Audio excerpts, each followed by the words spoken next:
साथियों नमस्कार, मैं प्रवीण सर। तो दोस्तों, आज सुपर टेट की पहली क्लास हमने स्टार्ट कर दिया है और जोश खरोश और ऊर्जा के साथ आप भी लग जाइए, क्योंकि यूपी टेट का रिजल्ट आने के बाद सुपर टेट आपका जल्द होने का संभावना है। और जैसा कि 11,000 वैकेंसी आपको आएगी, तो आज सुपर टेट की यह पहली क्लास होगी। पीआरटी के लिए प्राथमिक में भर्ती 11,000 आएगी, जैसा कि इससे पहले की वीडियो में हमने बता रखा है। तो आज हमारी पहली क्लास स्टार्ट होगी और ऐसा सेक्टर जहां से आपको 10 नंबर हम फिक्स कराएंगे। ठीक है, तो चलिए बात करते हैं दोस्तों। उत्तर प्रदेश प्राथमिक शिक्षक भर्ती 2026 सुपर टेट पीआरटी शिक्षण कौशल, इस क्लास में हम लोग पढ़ेंगे और इस क्लास को पूरा देखिएगा। और यह टारगेट बैच है, मतलब एकदम टारगेट होगा कि जो हमने क्वेश्चन लाया हुआ है यहां से आपको 10 नंबर का क्वेश्चन फंसेगा।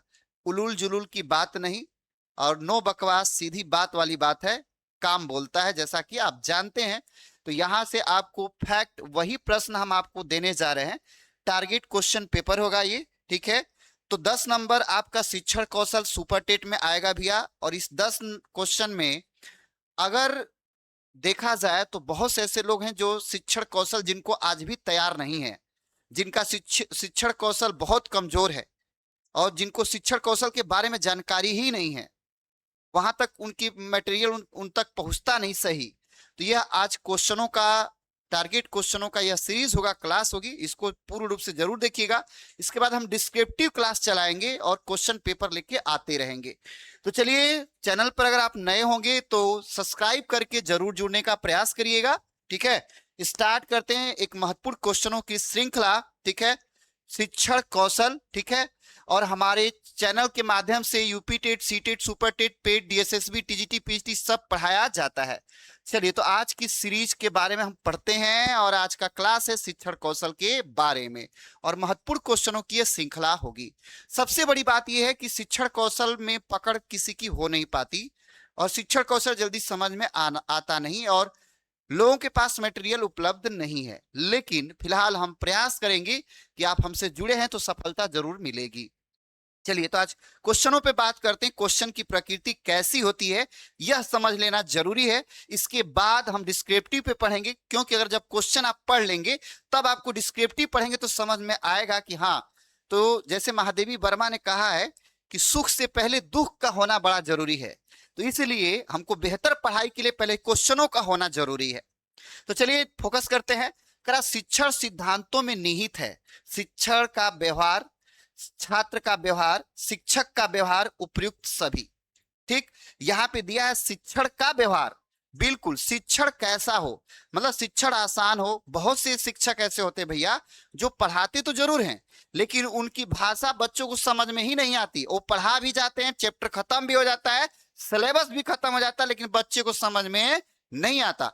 तो शिक्षण का व्यवहार जरूरी है, छात्र का व्यवहार। ठीक है, student behaviour and teaching behaviour, शिक्षक का व्यवहार, तो यहां पर टीचर बिहेवियर हो जाएगा।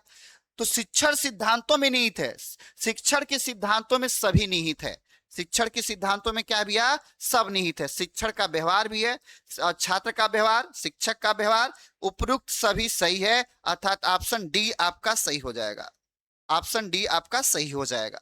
चलिए नेक्स्ट प्रश्न पे चलते हैं।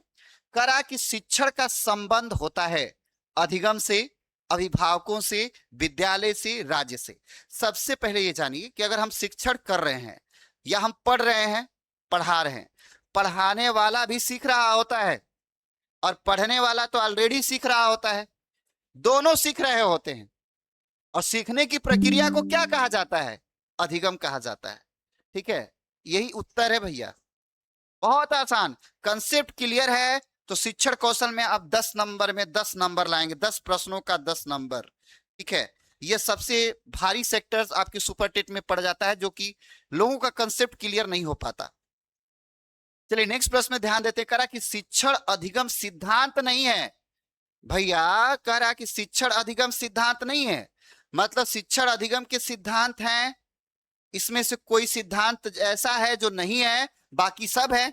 तो देखते करा क्रियाशीलता का सिद्धांत, प्रेरणा का सिद्धांत, रुचि का सिद्धांत, प्रयोगात्मक कार्य प्रविधि का सिद्धांत। तो ध्यान रखिएगा, क्रियाशीलता का सिद्धांत है, शिक्षण अधिगम में क्रियाशीलता का सिद्धांत है और इसके अंतर्गत बच्चा क्या होता है, तो बच्चे को क्रियाशील रखा जाता है। इसमें हम प्रश्नोत्तर विधि, प्रोजेक्ट विधि का प्रयोग करते हैं, इसके साथ साथ गतिविधि आधारित शिक्षण करते हैं, खेल आधारित शिक्षण देते हैं। तो ये क्रियाशीलता का सिद्धांत, प्रेरणा का सिद्धांत, इसके अंतर्गत हम बच्चे को प्रेरित करके सिखाते हैं, मोटिवेशनल स्टोरी करके सिखाते हैं, ऐसे कार्य कराते हैं जिससे बच्चा प्रेरित होकर सीखे। तो मोटिवेशनल सिद्धांत लागू है। करा रुचि का सिद्धांत, ये तो ध्यान रखिएगा, जहां पर प्रेरणा होगा, जहां पर प्रेरणा, वहां पर रुचि ऑटोमेटिक आ जाती है, यह ध्यान रखना है। ठीक है, प्रेरणा रुचि का बाप है। This is motivation and interest. जहां प्रेरणा होगी वहां रुचि होगी, तो यहां पे रुचि का भी सिद्धांत होगा। अब करा कि कौन सा नहीं है भैया, तो डी आंसर आपका नहीं है, प्रयोगात्मक कार्य प्रविधि सिद्धांत नहीं है, यही राइट आंसर हो जाएगा। फिर से समझ लीजिए, राइट आंसर आपका क्या हो जाएगा, तो यही शिक्षण का सिद्धांत नहीं है। कौन? प्रयोगात्मक कार्य प्रविधि शिक्षण का सिद्धांत नहीं है। चलिए, कि संप्रेषण वह साधन है जिसके द्वारा व्यक्ति एक ही संगठन में एक दूसरे के साथ जुड़े हुए होते हैं ताकि एक साझा या सामान्य उद्देश्य प्राप्त किया जा सके। यह कथन किसका है? एडगल डेले का, सीआई बर्नार्ड का, लिगन्स का, इनमें से कोई नहीं। ठीक है, तो ध्यान रखिएगा, यह किसने कहा था, तो सीआई बर्नार्ड ने कहा था भैया कि संप्रेषण वह साधन है जिसके द्वारा व्यक्ति एक ही संगठन में एक दूसरे के साथ जुड़े हुए होते हैं। संप्रेषण, इसको हम लोग एक तरीके से कम्युनिकेशन बोलते हैं। एक one way communication, two way communication होता है। ठीक है, तो ये आपका क्या है, तो ये कह रहा है कि संप्रेषण वह साधन है जो एक व्यक्ति से दूसरे व्यक्ति से हम जुड़ सकते हैं, ढेर सारे व्यक्तियों में जुड़ सकते हैं। ठीक है, तो यह बात, यह आपका क्या है, सीआई बर्नार्ड ने यह बात कहा है। चलिए, बहुत ही शानदार प्रश्नों की श्रृंखला है। सुपर टेट का यह पहला हमने आगाज किया है। यह ऐसा सेक्टर है जो बेहतर तरीके से अगर आप समझ गए तो 10 नंबर फिक्स है, और यहां तक आपको सही मटेरियल नहीं पहुंचता, हम पहुंचाने की कोशिश कर रहे हैं। यह संप्रेषण के प्रकार हैं, शाब्दिक संप्रेषण और अशाब्दिक संप्रेषण, ए एवं बी दोनों, इनमें से कोई नहीं। तो ये ध्यान रखिएगा भैया। ठीक है, कि शाब्दिक संप्रेषण भी होता है और अशाब्दिक संप्रेषण होता है। क्या होगा, ए एवं बी दोनों सही है, सी इज द राइट आंसर हो जाएगा। शाब्दिक संप्रेषण जो हम बोल रहे हैं ये होगा। अशाब्दिक संप्रेषण, समझे, इशारा वाला। चलिए चलते भैया, सॉरी, करा संप्रेषण के घटक हैं प्रेषक, ग्राही, संदेश। तो ध्यान रखिएगा, संप्रेषण में क्या होता है भैया, तो हमेशा ध्यान रखिएगा, एक प्रेषक होता है, संदेश भेजने वाला होता है, और एक रिसीव करने वाला होता है, और इसमें संदेश होता है। ठीक है, तो प्रेषक भी होता है, और प्रेषक क्या करता है, संदेश भेजता है, और ग्राही उसको रिसीव करता है। यह सभी होंगे, संप्रेषण के प्रकार सभी हो जाएंगे। ठीक है, घटक सभी हो जाएंगे, तो D is the right answer हो जाएगा। कह रहा है कि निम्नलिखित में से श्रव्य दृश्य सामग्री नहीं है। श्रव्य का मतलब यह दिखावा, और श्रव्य का मतलब सुनाई देना, और दृश्य का मतलब दिखने वाला। यहां पे कह रहा है कि नहीं है, दृश्य श्रव्य सामग्री नहीं है। तो टेलीविजन पे हमको दृश्य और श्रव्य दोनों होता है, कंप्यूटर पे भी हम दृश्य श्रव्य देख सकते हैं, चलचित्र में भी हो सकता है, लेकिन रेडियो में ये नहीं होता। राइट आंसर हमारा क्या हो जाएगा, ए हो जाएगा। तो ये श्रव्य दृश्य सामग्री से लिया गया प्रश्न है और शिक्षण कौशल में आपका आता है, वेरी वेरी इंपॉर्टेंट। चलिए, प्रभावी संप्रेषण की प्रक्रिया होती है। दोस्तों जुड़ जाइए, ये पहला हमारा पेपर है और पहला आगाज है, और यहां से 2018 और 2019 में सुपर टेट में पूरा 10 में 10 क्वेश्चन फंसे थे। अगर प्रभावी संप्रेषण की प्रक्रिया होती है, एक पक्षी, द्विपक्षी, एक पक्षी और द्विपक्षी दोनों, और उपयुक्त में से कोई नहीं। तो सबसे पहले ये जान लीजिए भैया कि जो प्रभावी संप्रेषण होता है, ठीक है, ध्यान रखिएगा, इधर से ये और इधर से ये, इधर से हम अगर आपको भेज रहे क्लास में, अगर शिक्षक है और बच्चों को यह बता रहा है, और इधर से बच्चा भी उस शिक्षक को बता रहा है या पूछ रहा है, तो ध्यान रखिएगा, प्रभावी संप्रेषण का मतलब आमने सामने दोनों, शिक्षक भी बोलेगा, बच्चा भी इसमें बोलेगा। ठीक है, तो ये प्रभावी संप्रेषण की प्रक्रिया होती है। प्रभावी संप्रेषण द्विपक्षी होता है, मतलब एक वक्ता होता है और एक प्रवक्ता, और एक वक्ता और एक श्रोता, और श्रोता और वक्ता। तो राइट आंसर हमारा क्या हो जाएगा, द्विपक्षी हो जाएगा। Very very important. चलिए,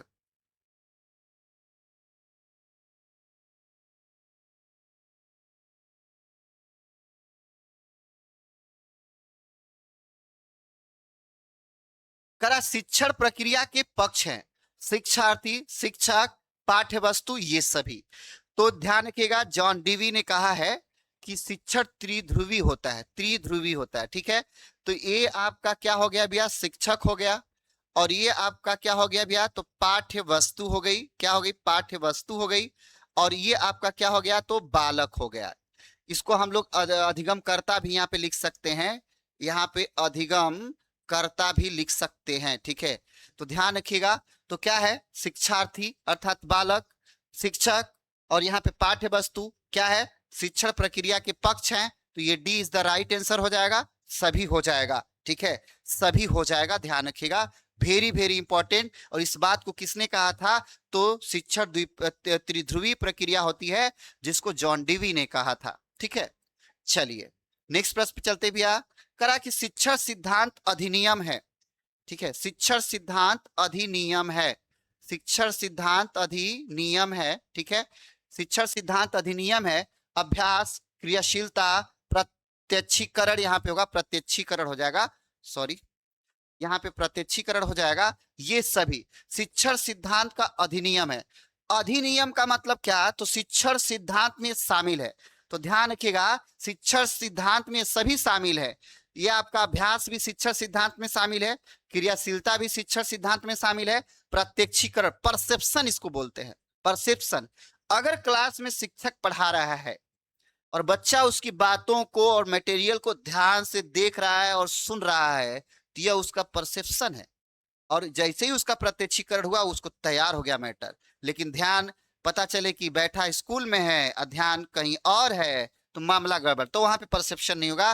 प्रत्यक्षीकरण का तात्पर्य होता है कि जो दिख रहा है उसके प्रति हमारा नजरिया क्या है। तो ये सभी हो जाएंगे भैया, शिक्षण सिद्धांत के अधिनियम ये सभी हैं, ऑल ऑफ दिस हो जाएगा। तरह की दार्शनिक सिद्धांत का प्रतिपादन किसने किया था, ब्रूनर ने, B.O. स्मिथ ने, फ्लैंडर्स ने, सुकरात ने। तो ये ध्यान रखिएगा, सही जवाब इसका क्या होगा, तो इसका सही जवाब होगा सुकरात ने किया था। और भैया ये भी ध्यान रखिएगा कि प्रश्नोत्तर विधि किसने दिया था, तो प्रश्नोत्तर विधि ये यूपी टेट में भी हाल ही में आया था, मैं बताया भी था, प्रश्नोत्तर विधि सुकरात ने दिया है। प्रश्नोत्तर विधि किसने दिया है, तो सुकरात ने दिया है। और अभी हाल ही में यूपी टेट में आया था भैया, ये हम इससे 4 दिन पहले इस बात को बताए भी थे। चलिए नेक्स्ट प्रश्न करा, शिक्षण का सूत्र नहीं है, ज्ञात से अज्ञात की ओर, पूर्ण से अंश की ओर, स्थूल से सूक्ष्म की ओर, प्रेरणा का सिद्धांत। तो देखिए यह भी सूत्र है, यह भी सूत्र है, यह भी सूत्र है, ठीक है, ध्यान समझिएगा, ये तीनों सूत्र है, लेकिन प्रेरणा का सिद्धांत सूत्र नहीं है भैया, यह सिद्धांत है, जबकि यह तीनों सूत्र है। और यहाँ पे पूछा शिक्षण सूत्र नहीं है, तो D is the right answer हो जाएगा, D is the right answer हो जाएगा। तो ये ध्यान रखिएगा, बहुत ही इंपॉर्टेंट श्रृंखला चलिए मेरे भैया, ठीक है। चलिए, कह रहा है कि स्थूल से सूक्ष्म की ओर शिक्षण सूत्र को अन्य किस नाम से जाना जाता है, प्रत्यक्ष से अप्रत्यक्ष की ओर, मूर्त से अमूर्त की ओर, अनिश्चित से निश्चित की ओर, सरल से जटिल की ओर, सरल से जटिल की ओर। तो ये ध्यान रखिएगा, सही जवाब इसका क्या होगा, तो कह रहा स्थूल से सूक्ष्म की ओर शिक्षण सूत्र अन्य किस नाम से जाना जाता है, तो मूर्त से अमूर्त की ओर जाना जाता है। वेरी वेरी इंपॉर्टेंट है, बहुत ही महत्वपूर्ण है, ठीक है। यहां ध्यान के, स्थूल से सूक्ष्म की ओर, स्थूल से सूक्ष्म की ओर मतलब कोई बड़े आकार की चीज या ठोस, पहले हम जानते हैं बड़े क्षेत्र या आकार में जानते हैं, उस चीज को जानकारी प्राप्त करते हैं, उसके बाद उसके एक एक भागों को, ये उसी तरह से है जैसे मूर्त रूप से पहले हम जो चीजें हमारे पास मौजूद होती हैं, सामने होती, उसके बारे में जानते हैं, इसके बाद जो नहीं मौजूद होती, अमूर्त है, जिसका कोई मूर्त नहीं है, उसके बारे में जानने का प्रयास करते हैं। तो ये आपका राइट आंसर इससे मिलता है। करा गेस्टाल्ट मनोविज्ञान पर आधारित शिक्षण सूत्र है, बहुत शानदार प्रश्न है, और हम उम्मीद करते हैं कि आने वाले दिनों में यह किसी न एग्जामिनेशन में मिल जाएगा। फिलहाल हम ये सुपर टेट में पढ़ रहे हैं, तो बहुत ही इंपॉर्टेंट है। करा कि गेस्टाल्ट मनोविज्ञान पर आधारित शिक्षण सूत्र है, ज्ञात से अज्ञात की ओर, मूर्त से अमूर्त की ओर, पूर्ण से अंश की ओर, सरल से जटिल की ओर। बहुत ही महत्वपूर्ण ये आपका प्रश्न है, ठीक है, ध्यान रखिएगा। पूर्ण से अंश की ओर। जो गेस्टाल्ट थ्योरी है वह पूर्ण से अंश की ओर पर ही पूरा सिद्धांत दिया हुआ है। जो आपका कोहलर का सिद्धांत है ना अंतर्दृष्टि का, वह किस पर है? पूर्ण से अंश की ओर पर ही है। ठीक है, बहुत ही इंपॉर्टेंट है। चलिए, कह रहा है कि शिक्षण को पूर्व ज्ञान पर ही नए ज्ञान को आधारित करना चाहिए। यह कथन किस शिक्षण सूत्र की ओर संकेत करता है? कह रहा शिक्षण को पूर्व ज्ञान पर ही नए ज्ञान। जी, और ये ध्यान रखिएगा, कक्षा में अगर शिक्षक पढ़ाता है तो बच्चों के किस मूल बात पर ध्यान देगा? तो इस मूल बात पर ध्यान देगा कि बच्चे को जो पूर्व ज्ञान है उस ज्ञान पर आधारित और उस ज्ञान से जोड़ते हुए ये नया ज्ञान उसको देंगे। और कोई भी स्कूल में देखिएगा, जब बच्चा जाता है तो टेस्ट लिया जाता है, उसका पूर्व ज्ञान पता किया जाता है कि बच्चे को कुछ ज्ञान है कि नहीं। उसी पूर्व ज्ञान पर बच्चे को नए ज्ञान दिया जाना चाहिए। तो ये यही पूछ रहा है, ये यही पूछ रहा है कि शिक्षण को पूर्व ज्ञान पर ही नए ज्ञान को आधारित करना चाहिए। यह कथन किस शिक्षण सूत्र की ओर संकेत करता है? तो ये ध्यान रखिएगा, इसका राइट जवाब क्या हो जाएगा? तो ज्ञात से अज्ञात की ओर। पूर्व ज्ञान, पूर्व ज्ञान मतलब ज्ञात, और अज्ञात का मतलब क्या? उसको अभी ज्ञान नहीं है। तो यहां पर पूर्व ज्ञान पर ही नए ज्ञान को, यहां पे नए ज्ञान से तात्पर्य होता है, अर्थात ज्ञात से अज्ञात की ओर हो जाएगा।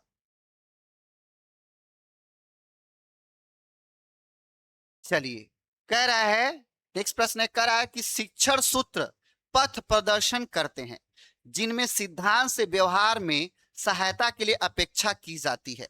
यह कथन है रूसो का, बी रेमेंट का, हर्बर्ट गुली का, आर के शर्मा का। बहुत ही शानदार प्रश्न है, बहुत ही शानदार प्रश्न। ठीक है, राइट आंसर हमारा क्या हो जाएगा? रेमंट हो जाएगा। रेमंट ने इस बात को कहा है। किसने कहा है भैया? तो रेमंट ने कहा है। चलिए, नेक्स्ट प्रश्न है, करा कि व्याख्यान विधि में छात्र बने रहते हैं, मुक्त, सक्रिय, निष्क्रिय, इनमें से कोई नहीं। तो व्याख्यान विधि ऐसा है भैया कि शुरुआत में व्याख्यान विधि में बच्चे सक्रिय रहते हैं शुरुआत में, लेकिन जैसे जैसे उसका व्याख्यान बढ़ता जाता है, स्थिति बढ़ती समय बढ़ता जाता है, तो वहां पे बच्चा निष्क्रिय हो जाता है। लेकिन ध्यान रखिएगा, नए तथ्यों को जानने के लिए व्याख्यान विधि सर्वोपरि मानी जाती है, या नवीकरणीय तथ्यों को जानकारी प्राप्त करने के लिए, नए जानकारी, नए ज्ञान प्राप्त करने के लिए व्याख्यान विधि सबसे सर्वोपरि है, लेकिन इसमें छात्र निष्क्रिय बने रहते हैं। चलिए, कह रहा है कि स्पष्टीकरण युक्ति की विशेषता नहीं है। स्पष्टीकरण युक्ति की विशेषता नहीं है। कह रहा उपयुक्तता, क्रमता और भाषा, ये सभी। तो इसका सही जवाब जान लीजिए, उपयुक्तता भी, क्रमता भी और भाषा, ये सभी। मतलब करा स्पष्टीकरण युक्ति की विशेषता नहीं है, तो ये सभी विशेषता नहीं है। स्पष्टीकरण युक्ति का मतलब होता है कि किसी भी विषय वस्तु के बारे में हम बच्चे को स्पष्ट रूप से ज्ञान दे रहे हैं या बता रहे हैं, साक्षात रूप से उसको दिखा भी रहे हैं, स्पष्ट कर रहे हैं, इनमें से कोई नहीं होगा। भ्रमण विधि के चरण है, शैक्षिक उद्देश्य या प्रकरण का चुनाव, पर्यटन स्थल का चयन, पर्यटन स्थल हेतु सामग्री, उपयुक्त सभी। तो ध्यान रखिएगा, भ्रमण विधि का ये उपयुक्त सभी है, राइट आंसर हो जाएगा। भ्रमण प्रविधि के चरण है, शैक्षिक उद्देश्य या प्रकरण का चुनाव किया जाता है, पर्यटन स्थल का भी चुनाव किया जाता है कि हम बच्चे को कहाँ लेके जाएं भ्रमण कराने के लिए, ठीक। और पर्यटन स्थल हेतु सामग्री, क्या हम सामग्री लेके जाएं, या जहां पर्यटन स्थल पे जा रहे हैं वहां पे बच्चे को सीखने की सामग्री क्या उपयुक्त है कि नहीं है, तो ये देखते हैं। राइट आंसर हमारा डी हो जाएगा। चलिए, नेक्स्ट प्रश्न है, कह रहा है कि प्रयोग प्रदर्शन विधि सर्वाधिक प्रयुक्त होती है इतिहास विषय में, भाषा विषय में, विज्ञान विषय में, नागरिक शास्त्र विषय में। प्रयोग प्रदर्शन विधि सबसे सर्वाधिक जान लीजिए किसमें होता है। तो प्रयोग प्रदर्शन किसमें होता है भैया? तो ध्यान रखिएगा, एक्सपेरिमेंटल मेथड किसमें चलता है? तो विज्ञान में चलता है। सबसे ज्यादा प्रयोग होने वाली ये विधि किसमें है? तो विज्ञान में, क्योंकि इसमें एक्सपेरिमेंट किया जाता है। प्रयोग और प्रदर्शन, प्रयोग करके प्रदर्शन किया भी जाता था, दिखाया भी जाता है, देखा भी जाता है, इसलिए ये आपका क्या हो जाएगा? विज्ञान विषय में होगा, और सी इज द राइट आंसर हो जाएगा। कह रहा है कि खेल प्रविधि के लिए आवश्यक है स्वतंत्रता, रचनात्मकता, मानसिक शक्तियों का विकास, उपयुक्त सभी। तो इसका सही जवाब क्या होगा? तो ध्यान रखिएगा, खेल प्रविधि के लिए आवश्यक स्वतंत्रता भी होती है, और फ्रॉबेल ने कहा है, कार्ड, पहले तो ये जान लीजिए, खेल विधि किसने दिया है? खेल विधि, खेल विधि किसने दिया? तो कार्लवेल कुक ने दिया है, कार्लवेल कुक ने दिया है, कुक ने, कार्लवेल कुक ने। और खेल आधारित शिक्षण विधि किसने दिया है? तो फ्रॉवेल ने दिया है। तो फ्रॉवेल कहता है कि बच्चे को खेल विधि के द्वारा सिखाने के लिए स्वतंत्रता दी जानी चाहिए, उसमें रचनात्मकता का विकास करना चाहिए, मानसिक शक्तियों का भी विकास करना चाहिए। अर्थात राइट आंसर हमारा क्या हो जाएगा, डी हो जाएगा। लेकिन अगर ये क्वेश्चन एग्जाम में आ गया तो लोग, ढेर सारे लोग क्या मारेंगे, रचनात्मकता पे मारेंगे, जबकि सभी सही है। करा कि शिक्षण प्रविधियों के प्रकार हैं, प्रश्नोत्तर, वर्णन, कहानी कथन, ये सभी। तो ध्यान रखिएगा शिक्षण प्रविधि में क्या आता है भैया, तो प्रश्नोत्तर विधि से भी हम शिक्षण करते हैं, बच्चे को प्रश्नोत्तर के माध्यम से सिखाते हैं, वर्णन विधि से भी सिखाते हैं, और इसके साथ साथ कहानी कथन विधि से भी सिखाते हैं। तो राइट आंसर हमारा क्या हो जाएगा, D is the right answer हो जाएगा, D is the right answer हो जाएगा। ठीक है, चलिए। कह रहा है कि क्रियापरक आधारित शिक्षण विधि है, प्रोजेक्ट विधि, किंडरगार्टन विधि, खेल विधि, ये सभी। तो क्रियापरक, क्रियापरक तो इस सभी ध्यान रखिएगा, प्रोजेक्ट विधि भी क्रियापरक है, किंडरगार्टन विधि भी क्रियापरक है। प्रोजेक्ट विधि किसने दिया है, प्रोजेक्ट विधि, तो ध्यान रखिएगा प्रोजेक्ट विधि किसने दिया भैया, ठीक। तो प्रोजेक्ट विधि जॉन डीवी ने, किलपैट्रिक ने दिया है, तो किलपैट्रिक हो यहां पे होगा, जॉन डीवी किलपैट्रिक किसी से थे। किंडरगार्टन विधि फ्रॉवेल ने दिया है। खेल विधि किसने दिया, काल्डवेल कुक ने दिया है, काल्डवेल कुक, फ्रॉवेल और ये आपका किलपैट्रिक। तो ये सभी हो जाएगा, राइट आंसर सभी हो जाएगा। ध्यान रखिएगा, बहुत ही खतरनाक है। बाल केंद्रित शिक्षण का उद्देश्य है बालक का सर्वांगीण विकास, बालक का मानसिक विकास, बालक का शारीरिक विकास, उपयुक्त में से कोई नहीं। बाल केंद्रित शिक्षण का उद्देश्य क्या है, तो बहुत शानदार प्रश्न है। ध्यान रखिएगा, बालक का सर्वांगीण विकास होता है। और ध्यान रखिएगा कि जो नई शिक्षा नीति है उसमें नेप 2020 क्या कहती है, तो यह पूरा किस पर है, तो बाल केंद्रित पर है। और ये ध्यान रखिएगा, जो हमारी कोई भी शिक्षण विधि कार्य करती है किस पर, तो बाल केंद्रित पे कार्य करती है। Very very important. चलिए, तो दोस्तों ये सुपर टेट की सीरीज चल रही है और शिक्षण कौशल चल रहा है। देखने में आपको प्रश्न आसान लग रहे होंगे, लेकिन बहुत छोटा है, लेकिन बहुत घायल करेगा। और सही नहीं पढ़ेंगे तो घायल हो जाएंगे। भगवान ना करे कि आप घायल हो। फिलहाल पढ़कर आप जरूर सफलता प्राप्त करें और नौकरी पाएं, क्योंकि सुपर टेट में समय कम आपको मिलेगा, ये ध्यान रखिए। इसीलिए हमने पहली सीरीज जारी की है, पहली सीरीज शिक्षण कौशल की लॉन्च कर दिया है। पढ़ना है तो पढ़ लो और अपने दोस्त मित्रों को बताओ। हम छोटे जरूर है चैनल से, लेकिन सफलताएं हमारी बड़ी है। चलते दोस्तों, करा शिक्षण को आनंददायक, मनोरंजक और रुचिपूर्ण बनाने हेतु उत्तम प्रविधि है व्याख्यान विधि, खेल गतिविधि, खेल आबली गतिविधि प्रविधि, स्पष्टीकरण विधि, अवलोकन एवं निरीक्षण विधि। शिक्षण को आनंददायक, मनोरंजन और रुचिपूर्ण बनाने के लिए। तो ये ध्यान रखिएगा, शिक्षण कब आनंददायक होगा, जब बच्चे को आनंद मिलेगा, खुशी मिलेगी।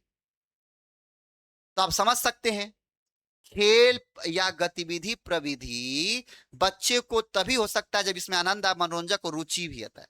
तो खेल खेल में इसमें सिखाया जाता है, खेल आधारित शिक्षण विधि। चलिए, नेक्स्ट प्रश्न है, कह रहा है सूक्ष्म शिक्षण सरलीकृत शिक्षण प्रक्रिया है जो छोटे आकार की कक्षा में कम समय में पूर्ण होती है। यह कथन किसका है, तो DW एलन, VM शोर, बुश, इनमें से कोई नहीं। तो इसका सही जवाब क्या होगा, तो ध्यान रखिएगा DW एलन ने कहा है। वेरी वेरी इंपॉर्टेंट है। सूक्ष्म शिक्षण सरलीकृत शिक्षण प्रक्रिया है जो छोटे आकार की कक्षा में कम समय में क्या होती है, पूर्ण होती है। कौन शिक्षण, सूक्ष्म शिक्षण, ठीक है। और सूक्ष्म शिक्षण चक्र होता है जो 36 मिनट का होता है, और एक चक्र आपका 6 मिनट का होता है। चलिए, कह रहा है कि छात्रों में प्रशिक्षण के समय विकसित किया जाता है कौशल, प्रेरणा, व्यक्तित्व, ज्ञान। तो बहुत ही शानदार प्रश्न है, ठीक है। और ध्यान रखिएगा, छात्रों में प्रशिक्षण के दौरान स्किल डेवलप की जाती है। क्या भैया, स्किल, कौशल, वेरी वेरी इंपॉर्टेंट। कौशल, पहला इसमें कौशल आपका होगा, ठीक है, कौशल हो जाएगा इसमें। ओके, ये ध्यान रखिएगा, बहुत ही इंपॉर्टेंट है ये आपका, क्योंकि कौशल में आपका बच्चा पूर्ण रूप से कौशल जब सीखेगा तो प्रेरणा भी, व्यक्तित्व भी और ज्ञान, ये सभी इसमें आ जाएंगे। और जब भी आपको शिक्षण कौशल में देखेंगे तो आपको ये लगेगा ठीक है कि इसमें सही ऑप्शन क्या है। तो कभी कभी बहुत से लोग क्या करेंगे, ज्ञान पे मारेंगे, बहुत से लोग प्रेरणा पे मारेंगे, बहुत से लोग व्यक्तित्व पे मारेंगे। तो ये ध्यान रखना होगा कि वेरी वेरी इंपॉर्टेंट कौशल स्किल होगा। चलिए, कह रहा है कि प्रस्तावना प्रश्न का संबंध है पूर्व ज्ञान से, विषय वस्तु से, शिक्षक ज्ञान से और अश्रृंखलाबद्धता से। राइट आंसर इसका क्या होगा भैया? प्रस्तावना प्रश्न का संबंध। तो ध्यान रखिएगा, प्रस्तावना प्रश्न में क्या होता है, जब भी कोई शिक्षक पढ़ाने जाता है तो प्रस्तावना में प्रश्न अगर करता है, प्रश्न पूछता है, तो पूर्व ज्ञान का पता लगाता है और उसका संबंध किससे हो जाएगा? पूर्व ज्ञान से हो जाएगा। वेरी वेरी इंपॉर्टेंट, बहुत महत्वपूर्ण है। यूपी टेट में आ चुका है, यस टेट, आ टेट, इस बार भगवान करें तो आ जाए। चलिए, प्रस्तावना कौशल की विशेषताएं हैं। यह पाठ के विकास में सहायक है, यह पूर्व ज्ञान से संबंधित होती है, यह पाठ की भूमिका होती है, उपयुक्त सभी।